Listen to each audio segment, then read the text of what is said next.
민주당의 새 정부 출범에 대한 발목 잡기가 도를 넘고 있습니다. 당초 오늘부터 이틀간 한덕수 국무총리 후보자에 대한 인사청문회를 실시하기로 여야 합의하여 의결까지 마쳤으나 민주당은 자료 제출 미비를 이유로 청문회를 보이콧하겠다고 합니다. 그러나 한덕수 후보자가 자료 제출이 미비했다는 것은 말도 안 되는 이야기입니다. 일단 이번 청문회에서는 야당의 자료 요구 건수가 상식을 초월하는 수준입니다. 이제까지 청문회 준비단에 요청한 자료는 총 1,090건이었습니다. 문재인 정부 국무총리 3분의 인사청문회 때 요구된 자료가 200에서 300건 수준이었음을 감안하면 3~4배가 넘는 자료가 요구된 것입니다. 그럼에도 한덕수 후보자 측은 거의 대부분의 자료 제출에 성실하게 응했습니다. 하지만 아무리 성실하게 자료를 제출하려고 해도 도저히 제출이 불가능한 자료들이 너무 많습니다.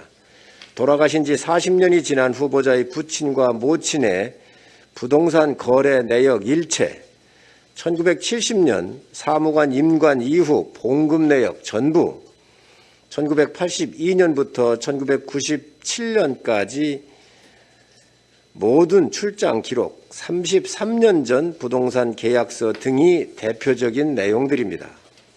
민주당 청문위원들께서는 30년 이상 지난 부동산 계약서를 모두 가지고 계신지 묻지 않을 수 없습니다.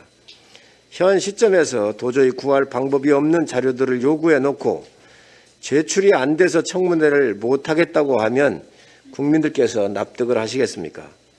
한덕수 후보자께서도 최대한 자료를 찾아보시고 추가로 제출이 가능한 자료가 하나라도 더 있다고 한다면 제출해 주실 것을 다시 한번 요청드립니다. 그러나 민주당도 최소한 상식선에서 자료를 요청해 주시기 바랍니다.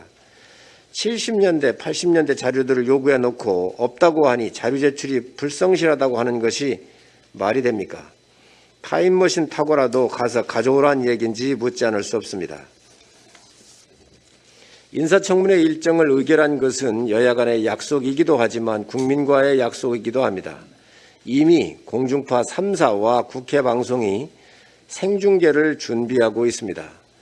국민들께서도 인사청문회를 고대하고 계십니다. 이 상황에서 갑작스럽게 청문회를 연기하자고 하는 것은 국민에 대한 예의가 아닙니다. 민주당은 더 이상 발목 잡기를 멈추고 잠시 후 10시부터 시작될 예정인 한덕수 국무총리 후보자의 인사청문회에 참석해 주실 것을 간곡하게 호소합니다.